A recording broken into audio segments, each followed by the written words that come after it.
This is Letter from America. Today's topic: this is time for Zimbabweans to arise against Mnangagwa and ZANU-PF.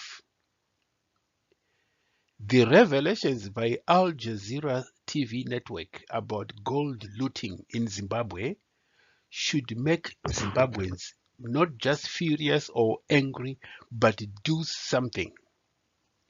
Several years ago, U.S. Secretary of State, the late Colin Powell, said Zimbabweans must stand up and reclaim their country before everything is destroyed and before there is nothing to save.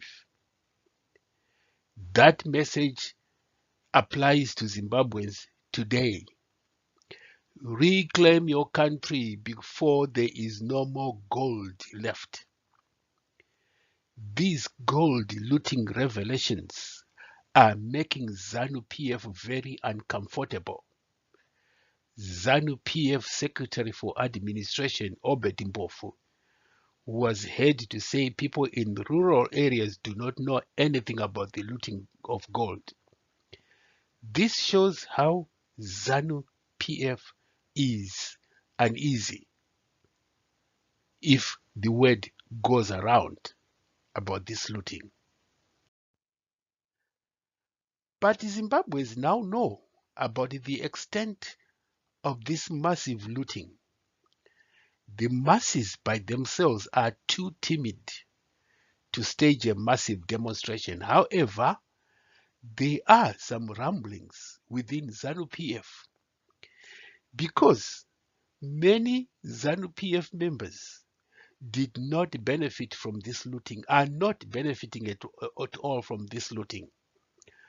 Only a few ZANU-PF top officials have benefited and now live in luxury and very affluent lives. Triple C, to its credit, has come up with a series of advertisements that reveal how much Zimbabweans stand to lose from this massive plunder.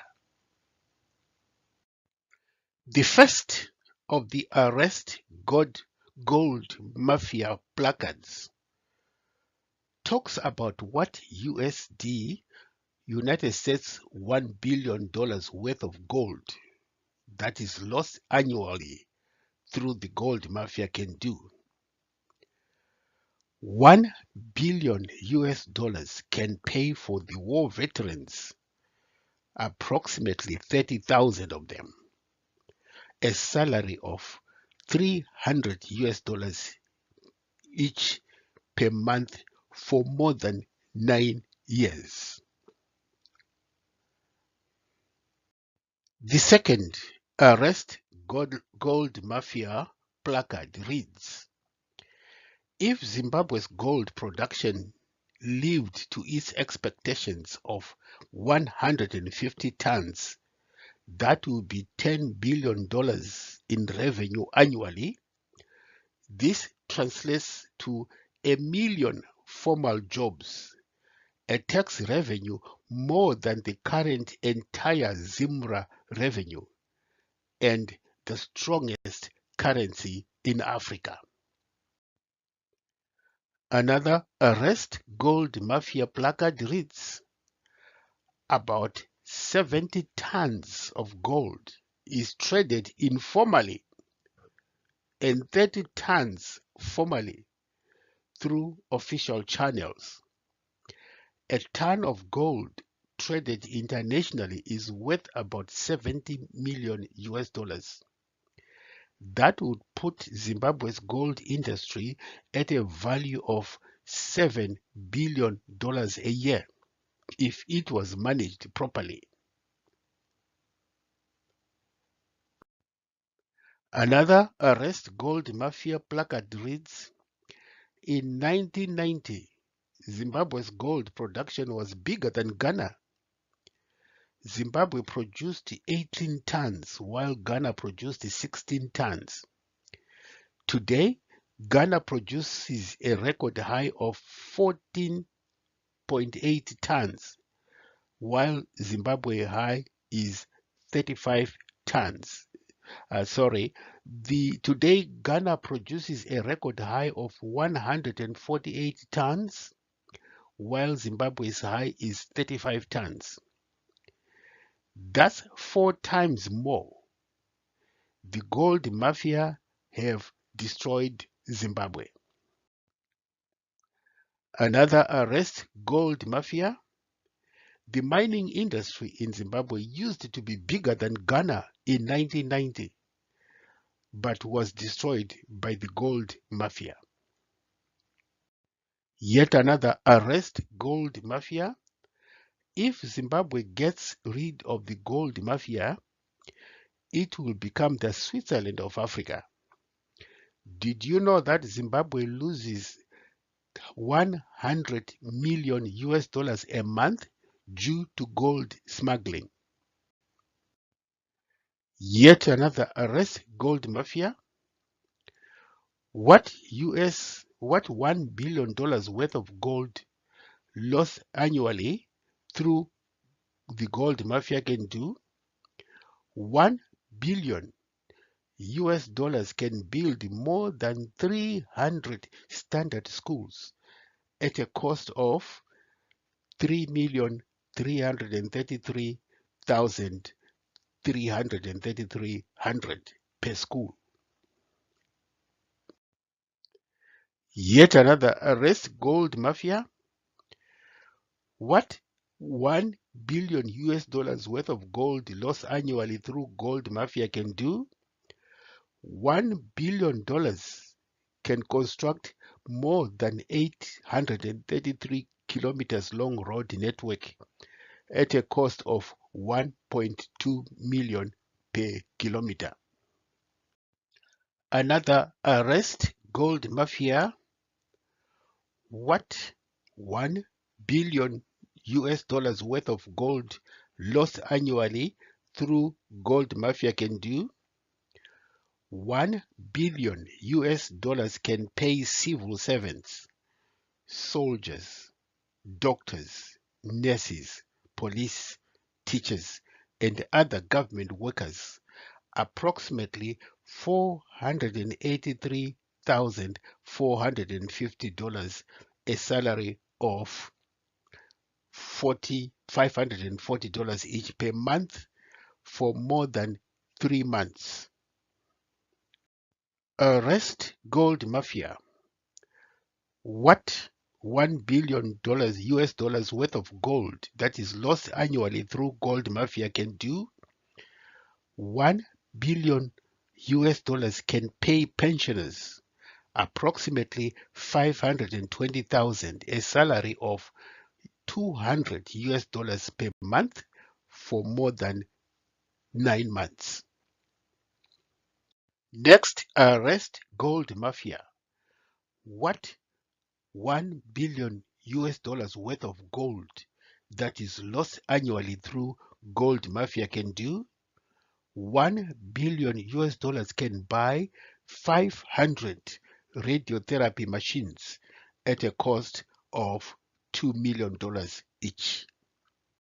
Yet another arrest gold mafia. What 1 billion US dollars worth of gold that is lost annually through gold mafia can do? 1 billion US dollars can pay school fees for more than 185,000 students from Form 1 to 6 at a cost of $300 per student per term. Arrest gold mafia. What $1 billion worth of gold that is lost annually through gold mafia can do? 1 billion US dollars can run Zimbabwe's 5 central hospitals effectively and efficiently at a total cost of $50 million per year for 20 years. This is Letter from America. Today's topic, a long march for the Triple C-led final Chimurenga, challenges and opportunities. One objective fact that practically everyone agrees on is that the Triple C has become a towering political giant in Zimbabwe. Given the fact that it is a 3-month-old baby, Triple C is in exactly the same powerful and influential position as the MDC led by Tsvangirai after 2000 and especially the 2008 elections. And given a level electoral playing field, Triple C would, like the UPND in Zambia last year, be expected to roll to a landslide victory in the 2023 elections. If only this is possible, if only the electoral playing field is level. That is a big condition. But there are other big factors at play in Zimbabwean politics that will determine who rules Zimbabwe after any elections. And there are also potentially countervailing factors that will redefine the political direction in the country. We will review two of them in today's Letter from America.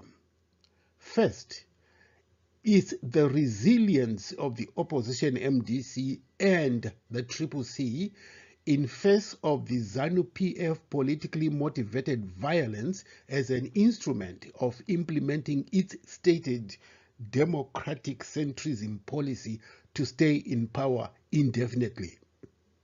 Second, lessons learned from events that resulted especially from the 2008 general election, particularly the formation of the so-called Government of National Unity, or GNU. First, the uneven electoral landscape gives ZANU-PF an unfair advantage over Triple C. When the MDC led by the late Morgan Tsvangirai became a very serious challenge to ZANU-PF after the 2000 general election, the Mugabe regime embarked on measures that would guarantee, not just promise, ZANU-PF would stay in power regardless of the election results. These measures were in fact predicted by former Labour Minister Kumbirai Kangai. Kangai called these measures democratic centrism. In short, Kangai said ZANU-PF would allow free and fair and internationally run elections only for the first elections conducted in 1980.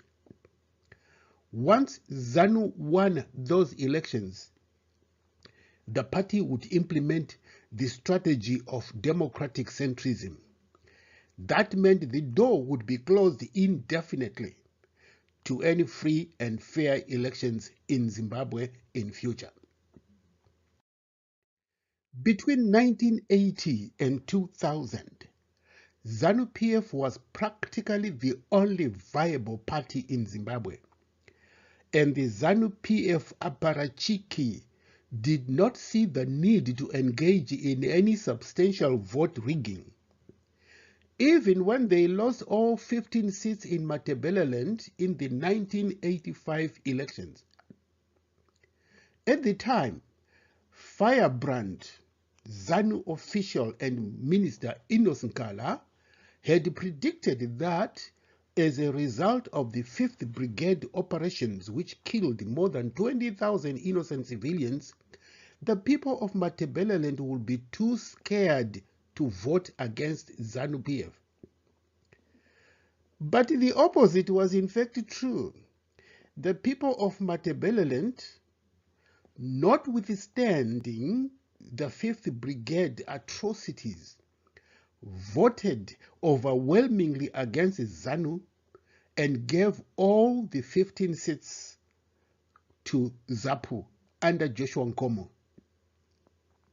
But ZANU was not worried about this loss because the party had a comfortable, substantial majority in parliament. However, Mugabe and ZANU-PF realized that ZAPU was a powerful political force in Matabeleland.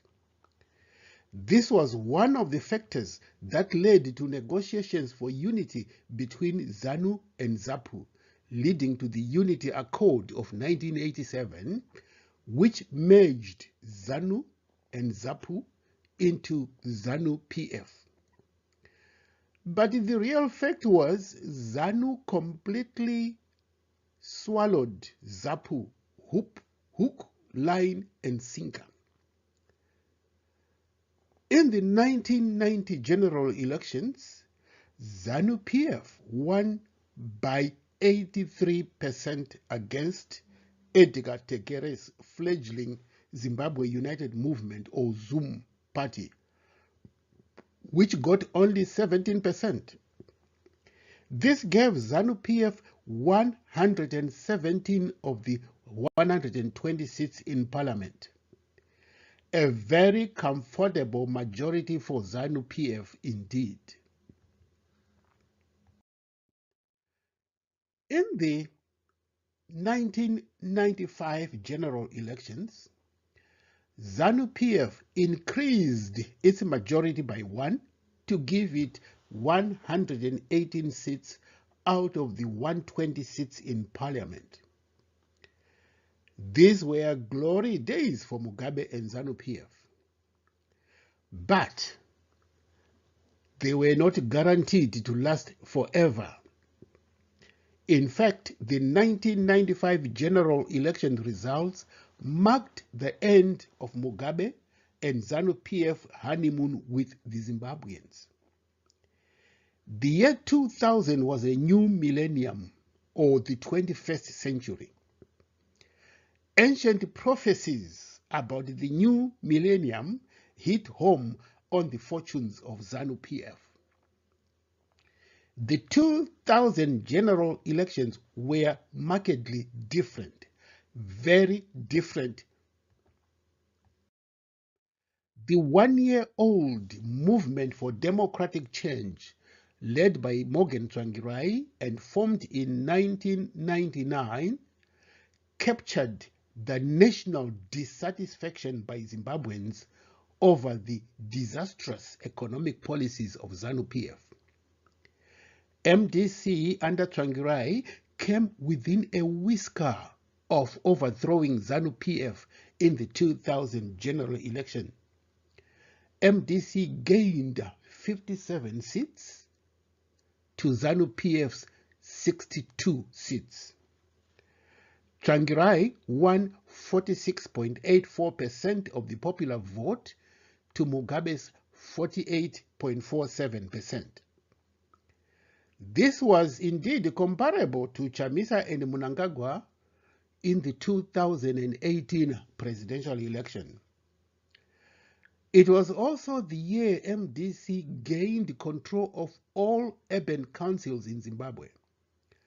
ZANU-PF was saved by the rural constituencies and earned the nickname the Rural Party instead of the ruling party. ZANU-PF was sent into a panic mode. It was now clear that the ruling party was headed for outright defeat in future elections.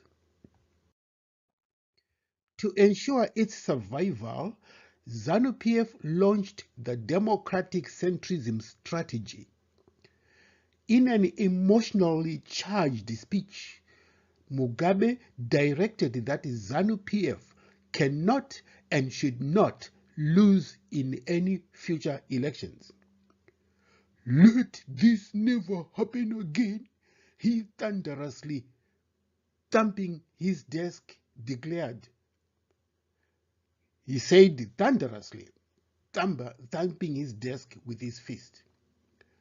What followed was a systematic program of brutalizing and harassing Zimbabweans through violence, electoral fraud, and rigging elections.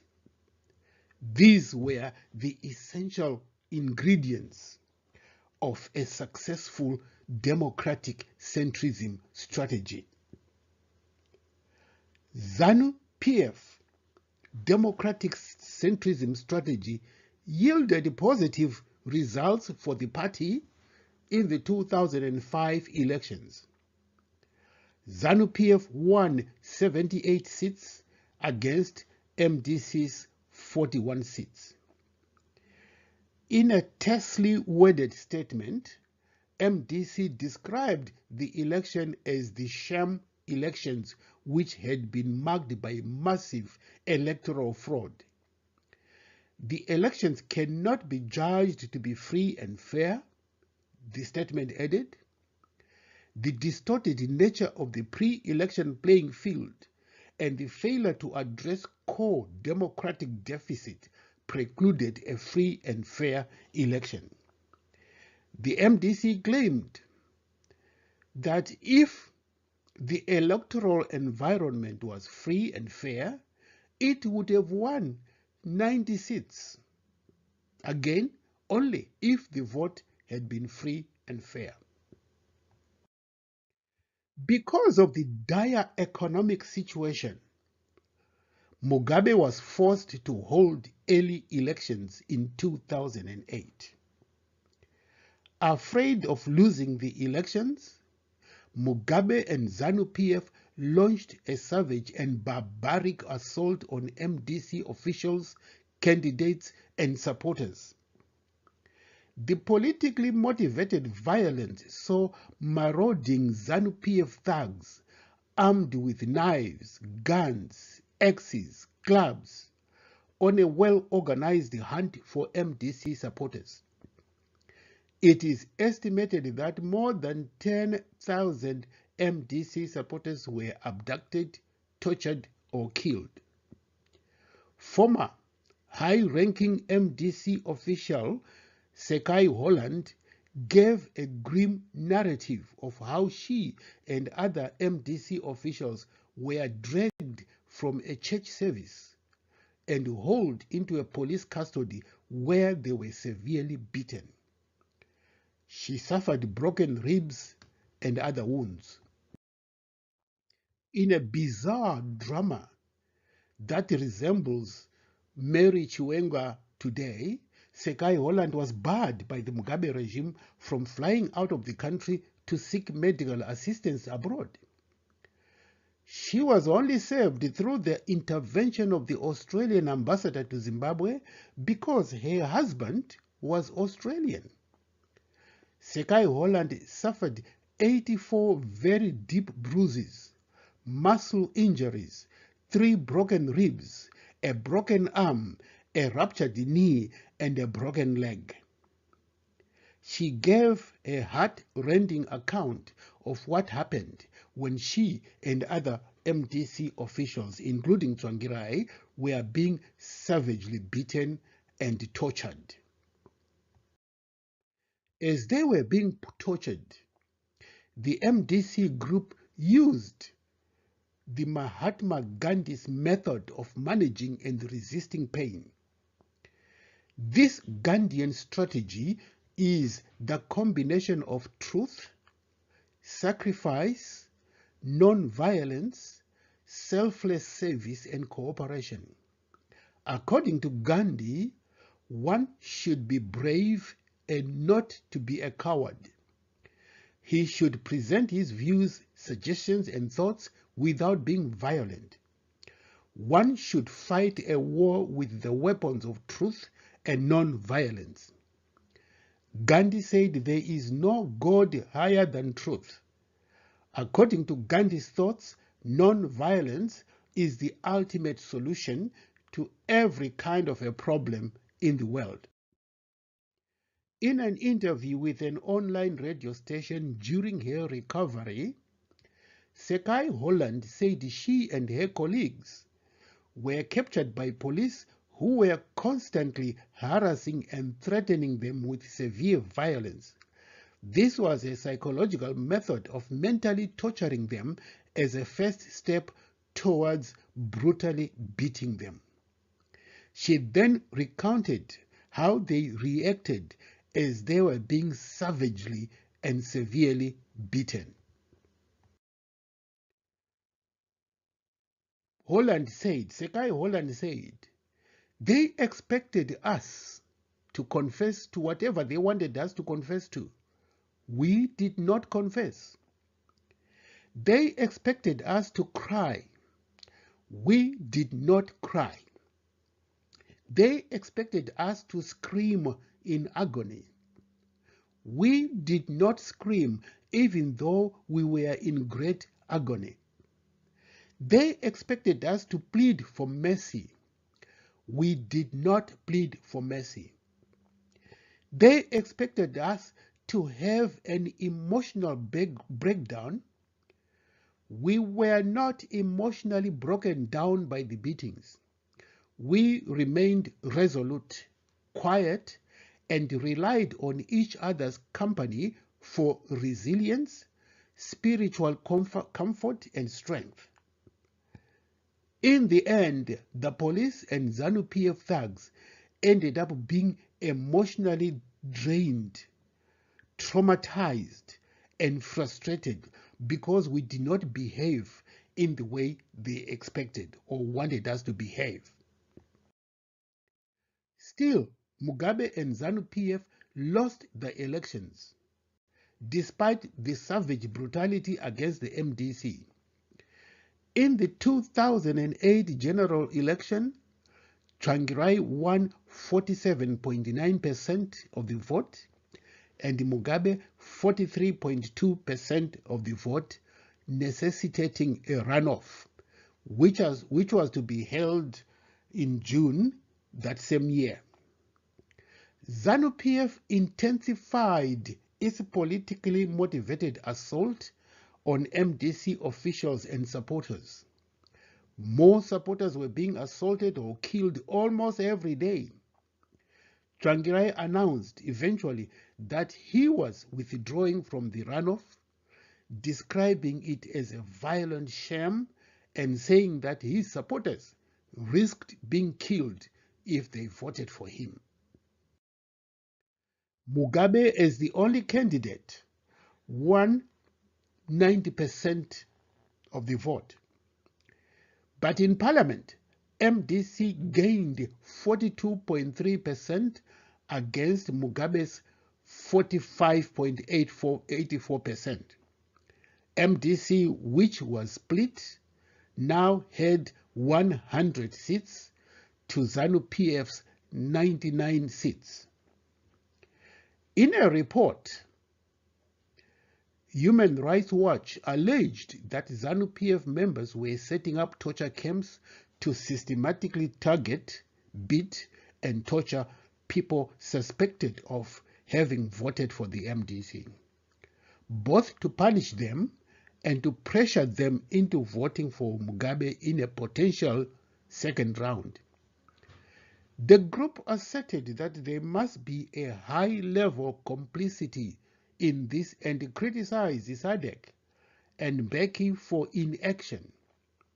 According to Human Rights Watch, it interviewed over 30 people who had suffered injuries in those torture camps. Tendai Biti, speaking at a press conference in Johannesburg, described Zimbabwe as a war zone and urged the mobilization of United Nations organizations in the country, saying that the situation was no longer merely a political crisis, but a humanitarian crisis as well. According to Biti, 500 MDC supporters had been attacked, 400 had been arrested. He also said 3,000 families had been displaced. Between March and June 2008, at least 153 MDC supporters were killed.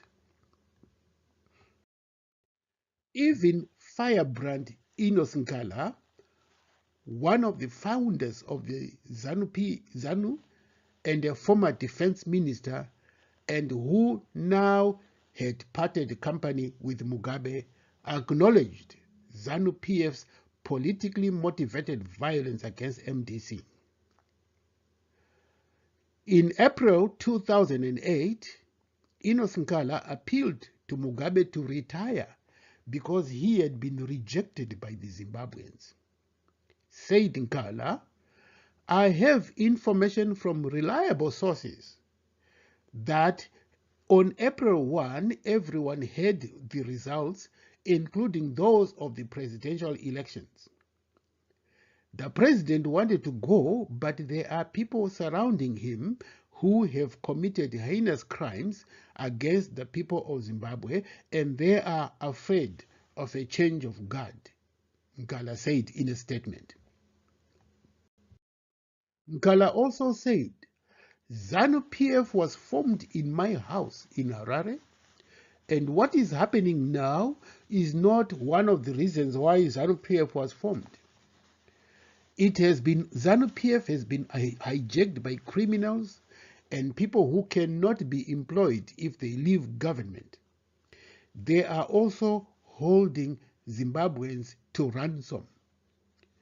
The sham presidential runoff election of 2008 and 1 month delay in announcing the results led to an unprecedented regional and international interventions by the United Nations Secretary General Ban Ki-moon. The United Nations Security Council held a session on the situation in Zimbabwe in April. Reportedly, the United States, European, and Latin American members of the Security Council wanted to send a special envoy to Zimbabwe. However, South Africa opposed this. Other interventions came from foreign ministers of the G8 group of countries, Human Rights Watch, South African President Jacob Zuma, UK Foreign Secretary David Miliband.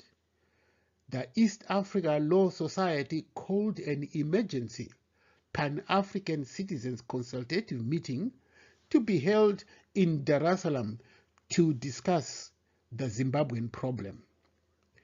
Also, the Evangelical Fellowship of Zimbabwe, the Zimbabwe Catholic Bishops' Conference, and the Zimbabwe Council of Churches called on SADC, the African Union, and the United Nations to act to prevent the situation from deteriorating further, warning of the possibility of a genocide if they did not intervene. Even the pro-Mugabe ZANU-PF newspaper The Herald, in its editorial on April 23, 2008, proposed a national unity government, which was eventually formed in February 2009. What historical lessons can be learned from the 2008 general election as Zimbabwe moved to 2023 election? 1. There is widespread dissatisfaction with ZANU-PF, and this has been the case since 2000. ZANU-PF has lost every election since 2000, and that is a fact. ZANU-PF has had to resort to violence, intimidation, and vote rigging to stay in power. The MDC resilience and participation in flawed elections has won it even more popular support. This explains why and how CCC, which was born 2 months before the March 26 by-election, won with a landslide. A concerted regional and international intervention can yield some results in redressing flawed and rigged elections, as shown in the formation of the Government of National Unity The GNU, as it was called, of 2009 was not effective, however, in giving effective shared power to the MDC. But the same GNU was effective in showing what the MDC could achieve when given the opportunity. For example, the MDC finance minister in the GNU, Tendai Biti, hit the ground running by implementing harsh but necessary economic reforms. Biti's mantra was, "We eat only what we kill," marking the end of the ZANU-PF practice of balancing the budget by printing more money and reducing its value in the process. Before the GNU, Reserve Bank Governor Gideon Gono, who was described as Mugabe's banker, gained notoriety by reducing the numbers of zeros as the Zimbabwean dollar was in a free fall every day. It is "we eat only what we kill" policy yielded a progressively gradual turnaround of the country's economy. Political scientists are in general agreement that GNUs are a fragile, acrimonious, usually transitional arrangement with a high risk of disintegrating at the slightest opportunity. Zimbabwe's GNU can be dubbed as a marriage of convenience. The three political parties, that is ZANU-PF, MDC Tsvangirai, and MDC were forced to this marriage of convenience by circumstances on ground, that is the political and economic turbulence within the country. Mugabe did not hesitate to take advantage of an improved economic climate.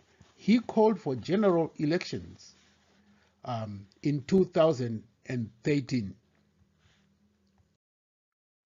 To ensure the party's victory in the 2018 elections, ZANU-PF engaged in massive vote rigging.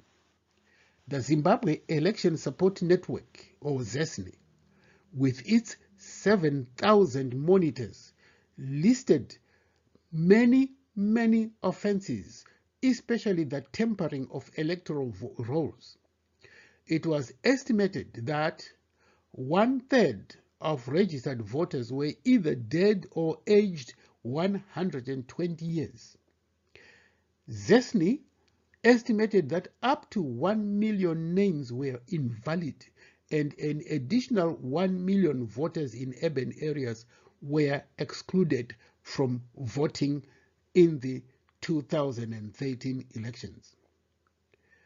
Even the Electoral Commission also later reported that approximately 305,000 voters were turned away from the polls, with an additional 207,000 voters being assisted in courts in casting their ballots. There were also more than 100,000 centenarian ghost voters on the electoral vote roll. The election results were predictable. Robert Mugabe won 62% of the vote to claim a sixth term as president. Morgan Tsvangirai finished second with 34% of the vote. Mugabe's ZANU-PF party also dominated the parliamentary election, winning 196 seats to Tsvangirai's Movement for Democratic Change 76 seats. One big lesson from these past election experiences is that ZANU-PF is committed to rigging elections in its favor. That is the only way ZANU-PF can hope to survive, given that since 2000, Zimbabweans have massively rejected ZANU-PF. In the next letter from America, we will look at other factors that will impact positively and negatively on CCC chances of winning the 2023 election. Thank you for listening. This concludes today's broadcast of Letter from America, a weekly in-depth analysis of the situation in Zimbabwe. Thank you for listening.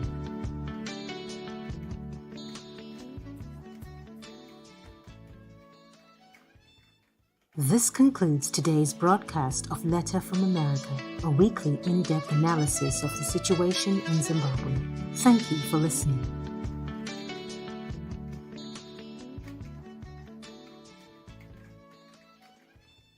This concludes today's broadcast of Letter from America, a weekly in-depth analysis of the situation in Zimbabwe. Thank you for listening.